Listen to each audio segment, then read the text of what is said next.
경험에 비추어서 몇 가지 생각해 볼 것들에 대해서 말씀드리도록 하겠습니다. 여러분들 아시다시피 저는 인도 변호사는 아닙니다. 제가 주로 국제 중재를 하면서 인도 관련 분쟁을 다루는데 그 인도의 분쟁이나 이런 것들은 되게 그 국제 중재 이런 것들을 다룰 때는 상당히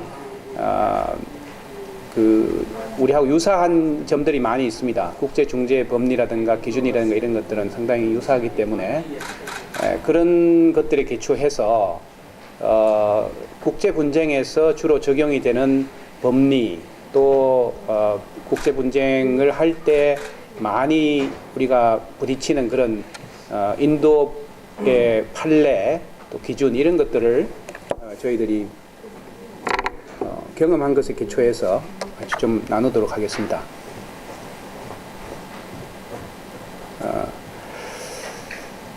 우선 지금 뭐 다 잘 아시겠습니다만 인도 시장의 진출이 지금 점점점 확대되고 있습니다. 이따가 다시 말씀드리겠습니다만은 어떤 투자 조약들이 체결되고 또 인도 시장이 굉장히 활성화되면서 이 한국 기업들의 인도 진출이 늘어나고 있습니다. 지금 인도에서 한국으로의 투자도 많겠습니다만은 한국 기업들이 해외 투자를 굉장히 활발하게 하기 때문에 이렇게 그 비즈니스가 늘어나고 있습니다. 여러 가지 수치들을 한번 비교해 봤습니다만은 지난 몇 년 전에 포괄적 경제 동반자 협정을 체결한 전후로 눈에 띄게 교역량도 늘고 직접 투자도 늘어났습니다. 철강업이 가장 많은 영역이고 그 외에 원동기, 자동차, 제조업 이렇게 영역들이 많이 늘어나고 있고요. 또 여러분들이 아시는 이런 익숙한 기업들도 여기 보입니다. 포스코라든가 발전이라든가 중공업 또 전자산업 이런 기업들이 해외에 많이 진출하고 있습니다. 오늘 제가 다룰 그 투자 분쟁의 이 네 가지 유형을 가지고 투자 분쟁은 네 가지 유형을 가지고 한번 검토해 보겠는데요. 첫째는 그냥 계약자로서 그 물품 거래를 한다든가 수출을 한다든가 하는 그런 형태입니다. 두 번째는 인도 내에 들어가서 실제 자본 투자를 하는 경우입니다. 세 번째는 현지 법인과 함께 조인트 벤처라든가 회사를 설립을 해서 상설적인 그런 비즈니스를 하는 경우입니다. 네 번째는 보다 적극적으로 인도 자회사를 인수를 해서 또는 설립을 해서 100% 인도 회사로 경영하는 그런 네 가지 방식이 있겠습니다. 각 방식마다 발생하는 분쟁의 유형도 다 다르죠. 먼저 투자 자본을 회수하는 것과 관련해서는 예를 들어서 자기가 투자한 자본에 대해서 비즈니스가 잘 되면 그거를 자본 투자한 걸 회수하려는 방안을 세우게 됩니다. 그래서 주식 매수권, 그러니까 풋옵션이나 콜옵션을 행사하는 그런 계약들을 넣어두는데요. 최근에 나온 스텔라이트 발코 중재 사건이라고 하는 사건을 보면 이 상장 회사 주식에 대해서 풋옵션이나 콜옵션을 행사할 수 있다라는 것을 사적으로 처분할 수 없는 계약이라고 본 그런 판정이 있습니다. 그래서 이 주식 투자를 지분 투자를 했다가 회수를 할 경우에는 과연 이것이 사적으로 거래가 가능한 것인지에 대한 사전 검증을 반드시 하셔야 될 것 같습니다. 정권 거래 규제법 같은 것을 보면 사적으로 처분할 수 없는 그런 제약들이 많이 있기 때문에 그런 부분에 대해서 반드시 점검을 하셔야 될 거라고 생각합니다. 그리고 이제 주주가 되었다 또는 그래서 조인트 벤처를 했다 이럴 경우에는 많은 이슈들이 나옵니다. 코퍼레이트 가버넌스 이슈라든가 컨트롤을 누가 가질 것인가 또 나중에 서로 비즈니스를 안 하고 헤어졌을 때 경쟁 금지 의무, 난 컴피티션 조항을 어떻게 할 것인가. 또 한국 회사가 마이너리티 쉐어홀더가 되느냐, 머저리티 쉐어홀더냐에 따라서 분쟁 양상도 달라지게 됩니다. 그래서 각 방식, 유형에 따라서 분쟁도 다르고 거기에 따른 대응도 달라질 수밖에 없다라는 것을 말씀을 이제 드리는데요. 특히 인도 현지에서 디스트리뷰터하고 거래를 하다가 조금 더 적극적으로 회사를 세운다든가 시장에 진출하려고 할 때 많은 경우에 그 디스트리뷰터하고 분쟁이 생기는 경우가 많이 있습니다. 그래서 처음에 디스트리뷰터하고 계약을 할 때 그 조항들이 나중에 실질적인 투자를 할 때 발목을 잡는 경우가 많기 때문에 계약 조항에 상당히 신경을 쓰시는 것이 좋습니다. 자, 그러면 인도 관련 분쟁 해결 수단으로서의 소송에 대해서 한번 보도록 하겠습니다. 여러분들이 아마 특별히 계약서를 체결할 때 분쟁 조항을 신경을 쓰지 않는다면 소송으로 문제가 해결이 될 것입니다. 인도는 영국과 같이 카먼로 시스템, 영미법 체계를 가지고 있는데 영미법을 받아들이긴 했지만 인도 내에서 독자적으로 법 체계가 발전을 했습니다. 근래 저희가 만났던 클라이언트 중에는 인도가 영미법이다. 그러니까 영국 로펌에 맡기면 인도법을 뭐 같은 내용이니까 쉽게 해결할 수 있을 것이다 라고 생각해서 진행을 했다가 나중에 알고 보니까 인도법이 같은 용어를 쓰더라도 그 법리나 판례의 취지나 이런 것은 다르다라는 것을 이제 알고 새롭게 또 인도 변호사를 문의를 해가지고 진행을 하는 바람에 사건이 상당히 지연이 되고 그렇게 되었다. 그런 얘기를 들은 적이 있습니다. 그래서 그런 것들에 좀 유의를 하실 필요가 있을 것 같고요. 그 법원의 조직은 대법원이 있고 그 다음에 이제 28개 주를 관장하는 고등법원이 있고 그 밑에 각 지방법원들이 있습니다. 그런데 사실은 인도가 한 나라라고 하기보다는 그 인도 변호사의 얘기를 들어보면 실제로 저희가 프랙티스를 하면서 느낀 것은 정말 28개의 나라가 아닌가. 법 체계나 문화나 언어나 이런 것이 너무나 상이해서 마치 그 28개의 나라를 이렇게 달리 대응해야 되는 것이 아닌가라는 정도가 될 정도로 법 체계나 이런 데 있어서 굉장히 다양하고 또 복잡한 그런 면이 있습니다. 사람들이 줄을 많이 서 있는데 시장에만 많은 것이 아니라 소송도 엄청나게 많습니다. 그래서 지금 평균을 내보면 누가 그런 얘기를 합니다. 인도 법원이 지금 신권을 받지 않더라도 현재 파일링 돼 있는 것만 처리하더라도 상당한 정도 몇십 년이 걸린다. 뭐 그런 얘기를 한다고 합니다. 그래서 소송으로 갔을 때 굉장히 오래 걸린다라는 것을 되게 인도 변호사들은 보통 그 정도로 걸린다 이렇게 생각하기 때문에 우리 한국에서는 이제 1년이 넘는 사건은 굉장히 오래된 사건이고 2년 정도는 할 수 있지만 3년이 지난 사건은 아마 판사들이 굉장한 부담을 느낄 겁니다. 근데 인도의 경우는 굉장히 장기간 갈 수 있다는 것을 늘 생각해 주시기 바랍니다. 그래서 판사 수도 적고 또 상당한 정도로 교체가 일어납니다. 제가 델리 고등법원에서 소송을 진행을 했는데 1년 사이에 판사가 4번인가 5번인가 바뀌었어요. 그래서 빈번하게 교체가 되기 때문에 새로운 판사들이 그 사건을 또 모르니까 그 사건을 이해하기 위해서 또 기회를 잡고 또 조금 이해할 만하면 또 새로운 판사가 오고 이렇게 해서 계속 지연이 되고 그렇게 되었습니다. 아까 말씀드린 것처럼 예를 들어서 여러분들이 델리에서 본사가 있고 체나이에서 소송이 있었다. 그러면은 델리에 있는 변호사하고 일을 진행하면서 체나이 것을 물으면 체나이의 소송은 델리 변호사가 알기가 힘듭니다. 우선 주가 다르고 언어가 다르고 또 그 판사들의 사고방식을 이해하는 사람은 델리 변호사들은 다 알기가 힘듭니다.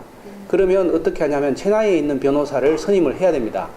그럼 체나이에 있는 변호사가 선임이 됐다고 해서 끝나는 게 아니고 그 체나이에 있는 변호사가 법정에 출석하기가 어렵기 때문에 법정에 출석하는 시니어 애드보컷, 시니어 카운슬 영국으로 치자면 뭐 QC라든가 베리스터 같은 그런 개념인데 그분들을 또 선임을 해야 됩니다. 그래서 굉장히 복잡한 구조로 일이 진행이 되기 때문에 실제로 저희가 인도 변호사들하고 일을 하면서 왜 그렇게 직접 할 수 없느냐 했더니 역시 그 아까 말씀드린 것처럼 주마다 또 지역마다 법원의 특성이나 법조의 특성이 달라서 법조와 지역과 법 체계를 잘 이해하고 있는 분이 변론을 하는 것이 가장 맞다 이런 제안을 하는 것을 보고 그것이 우리가 이해하는 그런 단일적인 법 체계하고는 다르구나 이렇게 생각을 하게 되었습니다.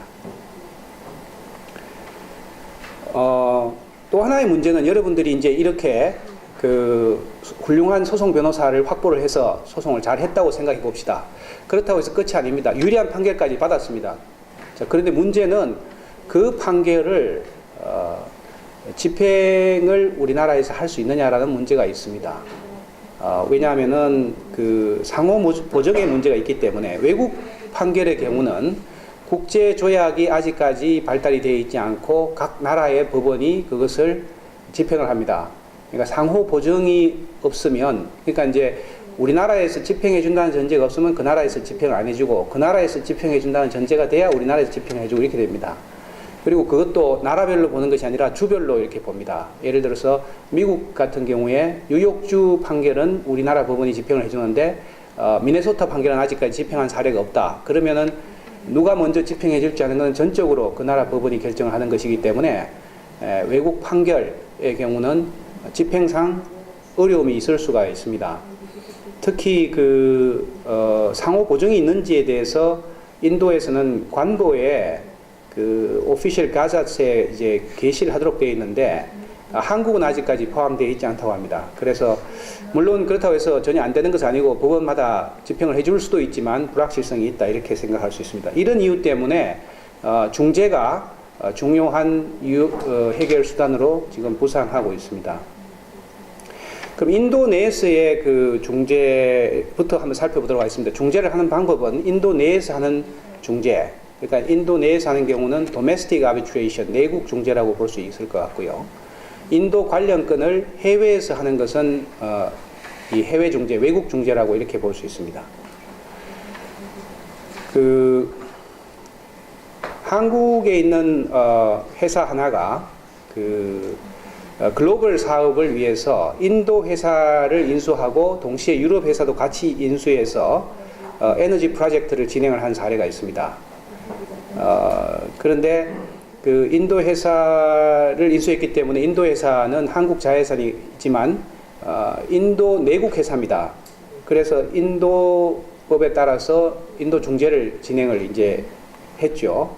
그리고 같은 한국 회사가 유럽 회사도 인수를 하고 유럽 회사는 또 인도 회사의 계열사인 중동 회사하고 또 중재가 있었어요. 그래서 이렇게 아주 하나는 인도에서 하나는 영국에서 이렇게 중재를 진행을 한 적이 있었습니다. 그런데 이 두 중재가 각각 진행이 되는 과정에 또 인도에서 소송이 또 제기가 됐습니다. 상대방이 또 소송을 제기를 해서 인도 내에서의 소송, 인도 내에서의 중재, 그리고 영국에서의 중재 이렇게 세 가지 절차가 동시에 이제 진행이 됐습니다. 그런데 인도 내에서의 소송과 중재의 경우는 서로 관할이 중복이 되는 면이 있어가지고 과연 소송으로 진행하는 게 맞느냐 또 중재로 진행하는 게 맞느냐라는 논란이 생겼습니다. 그래서 그 절차적인 관할에 관한 다툼 때문에 상당히 절차가 지연이 되고 동시에 해외에서 이루어지는 ICC 중재의 그 여러 가지 절차와 그 결정을 인도 내에서 사용할 수 있느냐 증거에 관한 여러 가지 논란들이 좀 생겼습니다. 그래서 이런 상당히 저희들이 중재를 해보면 한 국가 내에서 단일 중재를 진행하는 경우도 있지만 여러 개 권역에서 여러 개 나라에서 또는 다른 포럼에서 복합적인 중재나 소송이 같이 진행되는 경우도 많이 있습니다. 그럴 때 제일 중요한 것은 일종의 컨트롤 타워처럼 종합적으로 이 분쟁을 관리할 수 있는 능력이 필요하고, 회사는 그런 종합적인 분쟁 해결 그 전략을 짤 필요가 있다, 이렇게 생각이 됩니다. 아까 말씀드린 그 인도 자회사와 상대방 인도 회사 사이의 중재는 인도 중재법에 따라서 진행하는 중재입니다. 인도에서는 그 중재 기관이 따로 없기 때문에 대략 대개 그 인도에서의 인도 중재법에 따른 절차를 많이 진행을 합니다. 그 인도 중재법은 제1편은 그 내국 중재, 제2편은 외국 중재를 관할하고 있고, 그 다음에는 이제 조정이라든가 또 규칙에 대해서 이야기하고 있습니다. 그 중재 합의의 요건은 그 확정된 법률 관계에 대해서 이제 분쟁이 있어야 되고, 분쟁을 중재로 한다라는 명확한 의사 표시가 있어야 됩니다. 그러니까 중재를 하기 위해서는 가장 중요한 것은 중재 합의인데요. 그 합의가 과연 당사자들의 진정한 의사인지에 대해서 인도 법원의 심사가 굉장히 엄격하기 때문에 중재 합의를 할 때 이 부분을 명확하게 할 필요가 있습니다. 또 서면에 따라서 서면에 의해서 합의를 해야 되기 때문에 그 이메일을 주고받는 것이 과연 서면에 의한 합의인지, 서명이 필요한지, 이런 요건들을 꼼꼼히 따져볼 필요가 있습니다. 여러 가지 이 선례들이 있는데요. 물론 중재에 있어서는 이런 선례들이 다음 중재에 구속력이 있는 것은 아닙니다. 그러나 참고 사항으로 볼 수 있는데, 그 전체적인 취지를 보면 인도 법원은 당사자의 중재 합의에 대해서 굉장히 엄격한 기준을 적용하고 있다, 이렇게 말씀드릴 수 있습니다. 예를 들어서 중재인의 성명이 중재 합의에 있었지만 기타 확정시킬 수 있는 요소가 없는 경우에는 중재인의 선임을 취소시킨 경우가 있습니다. 또 이 유니언 오브 인디아 케이스에서는 법원이 다행히 중재 합의를 상당히 조화롭게 해석을 해서 중재 합의를 인정을 했습니다만은, 팀코 케이스처럼 중재인의 숫자에 대해서 1인인지 3인인지 정하지 않고 arbitrators, 이렇게 중재인들이라고만 정한 경우에 법원에서 중재 합의를 인정을 하지 않은 사례가 있습니다. 그리고 그 관할에 대해서 법원의 관할과 중재의 관할에 대해서 명확하게 규정하지 않았다고 해서 또 중재 합의를 부정한 사례도 있고요. 근데 중요한 것은 지금 월드 스포츠 그룹이라고 마지막 판례에서 보시는 것처럼 중재 합의의 독립성을 인정하는 판례들을 우리가 볼 수 있습니다. 그것은 이제 본 계약이 사기에 의해서 무효가 된다고 해도 중재 합의 자체는 독자적으로 유효하다, 이런 이제 판결을 내리기도 했습니다. 그래서 대체적으로 지금 인도 법원이 중재의 유효성이나 중재 합의의 유효성에 대해서 점차 인정을 하고 또 폭넓게 인정하는 추세로 가고 있지만, 법원에 따라서 중재 합의에 대해서 엄격한 심사를 할 수 있기 때문에 계약을 체결할 때 그 중재 조항을 명확하게 해두는 것이 좀 더 위험을 막을 수 있을 거라고 생각합니다. 지금 아까 말씀드린 것처럼 이제 중재 기관이 따로 없고, 당사자들이 합의에 의해서 그때그때 중재를 하는 것을 이제 임의 중재, 애드호크 아비트레이션이라고 하는데, 이런 중재들이 많습니다. 그래서 뭐 런던 중재법원이나 싱가포르 국제중재원에서 사무실도 열고 이렇게 했지만, 아직까지는 인도의 애드호크 아비트레이션을 많이 활용을 하고 있는 것으로 보입니다. 그리고 인도의 퇴임한 법관들이 중재인으로 활동을 많이 합니다.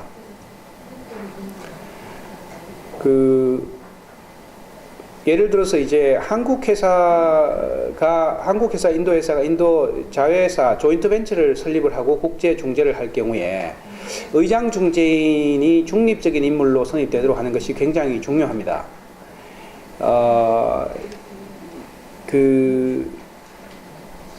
아까 말씀드린 것처럼 인도의 법조인들이 중재인으로 구성이 될 가능성이 많은데요. 사실은 인도의 법조인들이 굉장히 훌륭한 자질을 갖고 있습니다만은, 그러나 외국인의 입장에서는 외국 투자자의 입장을 고려할 수 있는 그런 국제적인 인물이 중재인으로, 특히 의장 중재인으로 구성이 되는 것이 굉장히 중요합니다. 그래서 한국 회사 입장에서는 중재인 선정 과정에 있어서 가능하면은 국제 중재 경험이 있는 사람이 중재 판정부의 일원이 되어서 외국 투자자의 입장을 충분히 고려할 수 있도록 그렇게 구성하는 것이 중요한 하나의 고려 사항이 될 거라고 생각합니다. 중재지가 인도 내의 중재인 경우에는 절차가 법원의 절차랑 상당히 유사합니다. 그 법원 절차처럼 서면 심리를 하고 그 다음에 또 실체 그 오랄 히어링을 여러 차례 열어서 여러 차례 이렇게 짧은 히어링을 하는 경우들이 많습니다. 대개 국제 중재의 경우는 서면들을 쭉 내고 서면을 다 낸 후에 마지막에 그 집중 심리로 구두 변론을 하는데, 인도 내 중재의 경우는 소송 절차와 유사하기 때문에 상당히 그 여러 차례 저 같은 경우도 출장을 가서 짧은 히어링을 하고 한 두세 시간 히어링을 하고 또 다음번에 또 히어링을 가고 이렇게 해서 비용이 많이 발생할 수 있습니다. 그래서 인도 내에서 중재를 하시게 되면 절차에 대해서도 중재 합의에 언급을 해 두시는 것이 좋을 것으로 생각이 됩니다. 또 한 가지는 여러 가지 그 절차가 동시 진행이 될 때, 하나는 중재고 하나는 소송 절차일 때, 그 가처분이라든가 보전처분 형식으로 중재 절차가 정지 신청되는 사례들이 꽤 있습니다. 그럴 경우에 법원이 중재 절차에 개입해서 절차를 진행하지 못하도록 하는 사례가 있기 때문에 여기에 대해서 사전 그 준비가 굉장히 필요합니다. 특히 그 이제 수카냐 케이스라고 그래서 인도 대법원에서 내린 판결을 보면 그 당사자 중에 일부라도 중재 조항에 합의하지 않은 경우에, 여러 당사자가 있는데 그 당사 중에 일부라도 중재 합의를 하지 않은 경우에는 그 관련 쟁점 중에 서로 관련이 되면은 법원은 해당 사건에 대한 관할을 갖는다, 이렇게 해가지고 그 중재와 관련된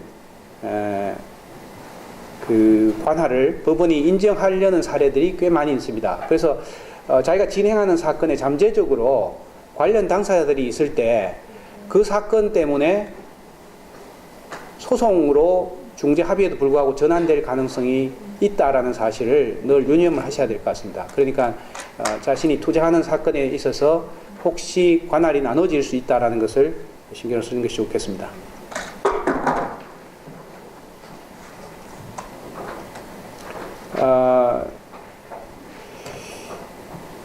그 본소송이 지연이 되기 때문에 그 가처분이나 잠정처분으로 문제를 해결하려는 경우들이 꽤 많이 있습니다.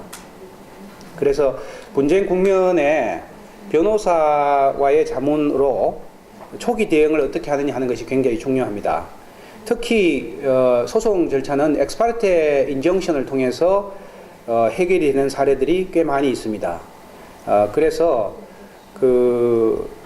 이 가처분 또는 잠정처분이 반대 당사자의 참여 없이 이루어지고 그걸 받으면 그때 이제 노티스를 받아서 다시 참여를 해야 되는 그런 문제가 있기 때문에 자기도 모르는 사이에 어떤 불리한 처분이 내려질 위험이 있습니다. 아까 말씀드린 것처럼 이 복합적인 절차가 진행이 되는 경우에 그것을 종합적으로 관리하는 컨트롤 타워가 반드시 필요합니다.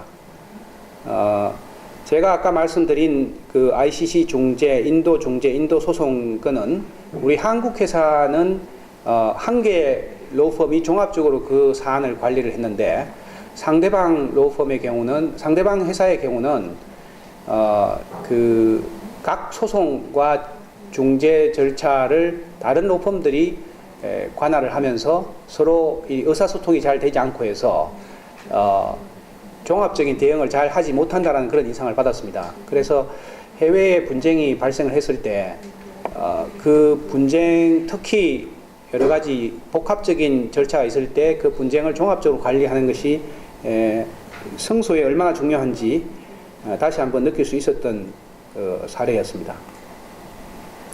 그러면 지금까지 이야기가 인도 내에서 중재를 할 때 문제였다고 한다면 지금부터는 인도 밖에서 중재를 할 때, 해외에서 중재를 할 때 문제를 한번 살펴보도록 하겠습니다. 사례를 보면 한국에 있는 어떤 회사가 인도 회사의 지분 과반수를 확보를 했습니다. 인수를 하고 나서 보니까 인도 회사가 그 장부가 허위 작성이 되어서 그래서 분쟁이 발생을 했습니다. 그러니까 이제 여러분 예상하시듯이 그 M&A를 했는데 장부 가격이 조작이 되었기 때문에 과다하게 지급이 되었으니까 그것을 배상해라라는 그런 소송이었겠죠. 이제 이것이 중재 절차였는데 그랬더니 이제 한국 회사 입장에서는 자기들이 그 기업 인수를 하면서 부당하게 지급한 돈 배상을 받아야 되기 때문에 이미 약속했던 그 수표 지급할 사례가 있었는데 그것을 거절했습니다. 우리는 그 배상을 받지 못하면 수표 지급을 못한다. 그랬더니 이제 그게 수표법 위반이 돼서 형사 고소를 또 당하게 됐어요. 그러니까 한국 회사 입장에서는 내가 받을 돈이 있으니까 이 수표는 줄 수 없다 이렇게 이제 생각을 했는데 수표상의 의무는 또 별개로 수표법에 따라서 줘야 되고 그것을 하지 않게 되면은 이제 형사범죄가 되기 때문에 형사 절차가 또 진행이 되는 겁니다. 그래서 한국 회사가 그 주식 매매 계약에 따라서 싱가포르에서 중재를 진행을 했습니다. 그러니까 인도에서의 그 소송 형사 절차, 싱가포르의 중재 절차가 동시에 또 진행이 되었습니다.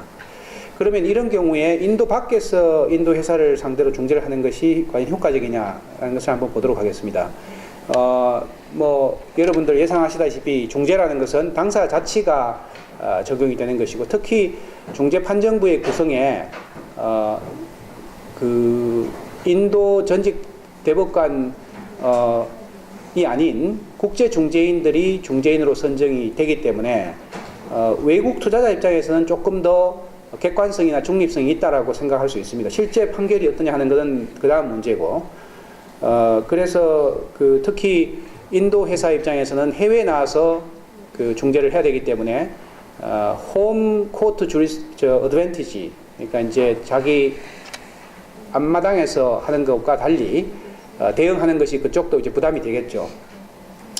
이제 이렇게 돼서 상당히 그 외국 투자자 입장에서는 유리한 구조에서 소송 중재 절차를 진행할 수 있게 됩니다. 그리고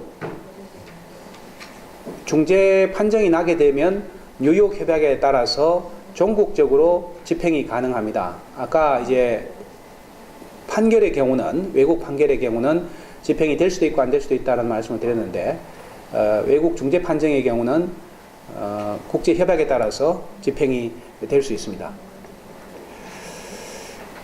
그래서 이제 지금 최근의 추세를 보면 인도 관련 분쟁들이 해외에서 점차 많이 이루어지고 있습니다. 인도에 투자하는 사람들이 이제 해외에서 하기를 원하고, 그래서 ICC라든가 싱가포르 중재원이라는 이렇게 통계를 보면 그 점차 인도 관련 사례들이 이렇게 늘어나고 있는 것을 이제 알 수가 있는데, 제가 홍콩 중재법원의 통계는 지금 가지고 있지 않습니다만 이따가 아마 치안바오 사무총장님이 상세히 이야기할 것으로 생각합니다. 중재지 선택에 있어서 그럼 어디를 중재지로 하는 것이 좋은가? 뉴욕 협약상의 집행 의무가 있다라고 말씀을 드렸는데 뉴욕 협약이 한 148개국인가 그렇게 지금 되어 있습니다. 그런데 문제는 인도에서 그 뉴욕 협약에 따른 의무를 이행하기 위해서는 역시 관보에 게재가 돼야 됩니다. 근데 148개국이 전부 관보에 올라와 있지 않고 44개국만 올라와 있습니다. 그러니까 그 관보에 등록이 되어 있지 않은 나라의 경우는 그 또 뉴욕 협약에 따른 혜택을 누릴 수가 없어요. 그래서 이제 중국과 홍콩이 최근까지도 뉴욕 협약 상의 가입국으로 등록이 안 돼 있었습니다. 그래서 많은 인도 관련 사건들이 중국, 홍콩, 특히 홍콩으로 가지 않고 싱가포르로 많이 간 것 같은데요. 이제 2012년 3월에 등록이 됨으로써 홍콩도 이제 뉴욕 협약 가입국의 혜택을 누릴 수 있게 되었습니다. 한국은 물론 뭐 가입국으로 등록이 돼 있고요. 그래서 그 인도 관련 사건을 중재를 하는 데 있어서는 관부 고시국인 홍콩, 싱가포르, 서울 이런 곳을 지정을 하면 여기서 내려진 중재 판정은 인도에서 집행이 될 때 국제 협약에 따른 용이한 집행을 할 수 있다. 이렇게 생각하시면 되겠습니다. 최근에 내려진 유명한 판결이 있습니다. 아까 제가 기억하시겠습니다만은 인도 중재법에 보면 국내 중재와 국제 중재를 다르게 다룬다고 그랬죠. 1편은 국내 중재, 2편은 국제 중재. 그러니까 해외에서 이루어지는 중재에 대해서는 국내 중재 편이 적용이 되지 않습니다. 국내 중재 편이 적용되지 않는다는 것은 법원이 관할을 가지고 있지 않습니다. 해외에서 이루어진 중재는 집행될 때만 인도 법원이 이제 관할을 가지는데, 문제는 2002년도 바티아라는 판례에서 외국에서 진행되는 중재임에도 불구하고 마치 그것이 국내 중재인 것처럼 절차를 중지시킨 그런 판례가 나왔어요. 이제 당사자 중에 하나가 인도 회사였기 때문에 그랬는지. 그래서 그 인트림 메저 때문에 인도 관련 중재를 하는데 리스크가 굉장히 컸습니다. 그래서 국제 중재 사회에서 여기에 대한 비판이 굉장히 거셌습니다. 내국 중재라면 인도 법원이 절차에 관할이 있으니까 관여할 수 있지만 해외에서 이루어지는 중재까지 관여한다는 것은 지나치다. 국제법의 법리에도 맞지 않는다. 그러니까 이제 이런 겁니다. 여러분이 싱가포르 또는 런던에서 인도 회사를 상대로 중재를 하고 있는데 갑자기 인도 법원에서 인정션이 날아와서 절차를 중지해라. 이렇게 해서 중재인들이 절차를 진행을 못하겠다라고 뭐 사임을 한다든가, 나는 인도 이제 출장을 안 가고 나는 중재를 계속 진행하겠다고 그러다가 갑자기 공항에서 잡힌다든가 뭐 이런 문제들이 이제 생기게 됩니다. 그래서 여기에 대한 비판이 굉장히 강했고, 그래서 인도 대법원이 마침내 2012년도에 바랏 알루미늄 컴퍼니 케이스, 발코라고 그러는데요. 이 발코 사건으로 그 판례를 변경을 했습니다. 그래서 중재지가 외국인 중재 사건에 대해서는 인도 중재법 1편, 그러니까 국내 중재 관련 조항들이 적용되지 않는다. 다만 2012년 9월 6일 이후에 체결된 중재합의에 대해서만 그렇게 된다라고 해서 어느 정도 한정을 했습니다. 근데 여기에 대해서 인도 변호사들은 또 불만이 있습니다. 해외에서 이루어지는 중재라 하더라도 가압류, 가처분 것들은 할 수 있지 않느냐. 그 중재 절차를 정지시키는 것은 못한다 하더라도 어떤 중재 절차에 직접 영향을 주지 않는 가압류, 가처분은 할 수 있지 않느냐. 이렇게 이제, 그런데 그것마저도 못한다는 거냐, 이제 이런 문제가 생깁니다. 이게 이제 인도의 중재법이 명시적인 조항을 두고 있지 않기 때문에 굉장히 극단을 지금 가고 있는데, 우리 한국 같으면 예를 들어서 여러분이 홍콩이나 싱가포르에서 중재를 진행을 하더라도 한국 법원에서 가압류나 가처분은 본 중재를 간섭하지 않는 범위 내에서 할 수가 있습니다. 근데 인도의 경우는 옛날에는 본 절차까지 다 관여했다가 이제는 아예 못한다라고 하는 바람에 또 그러면 가압류, 가처분 같은 보전 처분도 못하는 그런 문제가 돼서 이거는 입법적으로 해결해야 되지 않느냐, 이제 이런 문제가 생깁니다. 그러나 국제 중재 커뮤니티에서는 이 판결을 굉장히 환영하고 인도 법원이 이제 어떤 국제적인 추세로 가고 있다, 이렇게 이제 그렇게 보고 있습니다. 이 사례들은 인도 중재법을 적용한 사례가 있고 또 적용하지 않은 사례가 있는데, 해외에서 진행하더라도 인도 중재법을 적용한 사례가 있고 아닌 사례가 있는 걸 이제 예로 보여주고 있는데요. 뭐 절반 정도는 적용을 했고 또 어떤 거는 적용하지 않았고, 그거는 판사에 따라서 다를 수 있다, 이렇게 보시면 되겠습니다. 자, 그럼 마지막으로 인도 관련 분쟁의 새로운 해결 수단인 투자자 중재에 대해서 말씀을 드리도록 하겠습니다. 한국 회사가 인도에서 아까 말씀드렸던 것처럼 그 현지 디스트리뷰터하고 계약을 하다가 이제 공장을 짓겠다고 공장을 세웠어요. 그랬더니 디스트리뷰터가 소송을 걸어와서 자기 권리를 침해했다. 근데 거기에서 더 나아가서 그 한국 회사의 인도에서의 투자 승인 그 허가를 취소해달라는 신청을 내가지고 인도 정부가 투자 승인 허가를 취소할 상태에 이르게 됐습니다. 그러니까 한국 회사는 인도 정부가 인허가를 취소하는 것은 부당하다라고 해서 소송을 할 수가 있겠죠. 정부를 상대로. 그런데 그럼에도 불구하고 인도 정부가 그것을 강행할 경우에는 결국은 한국 회사로서는 투자 보장 협정상의 조치를 취할 수가 있습니다. 1단계는 외국에 나가 있는 한국인 또는 한국 기업들은 권리 침해를 당했을 때 자국 정부에 외교적 보호권을 요청할 수 있고, 한국 정부가 정부 대 정부 채널로 이런 그 자국민 또는 자국 기업을 보호해 달라는 요청을 할 수 있습니다. 만약에 그것이 되지 않았을 때는 투자자 중재 조약에 따라서 한국 기업이 인도 정부를 상대로 해서 법원에 제소하는 것을 하지 않고, 인도 법원에 가지 않고 그 세계은행 산하에 있는 국자 투자 분쟁 해결 기구, 익시드라고 그러죠. 거기에 투자자 중재를 제기할 수가 있습니다. 그래서 저희가 이런 절차를 인도에서 진행을 해서 이제 한국 외교부와 또 인도의 외교부, 인도의 이제 투자청하고 이렇게 그 채널로 이야기를 해서 결국은 이 문제를 해결한 사례가 있습니다. 그 투자자 중재를 통한 권리 구제는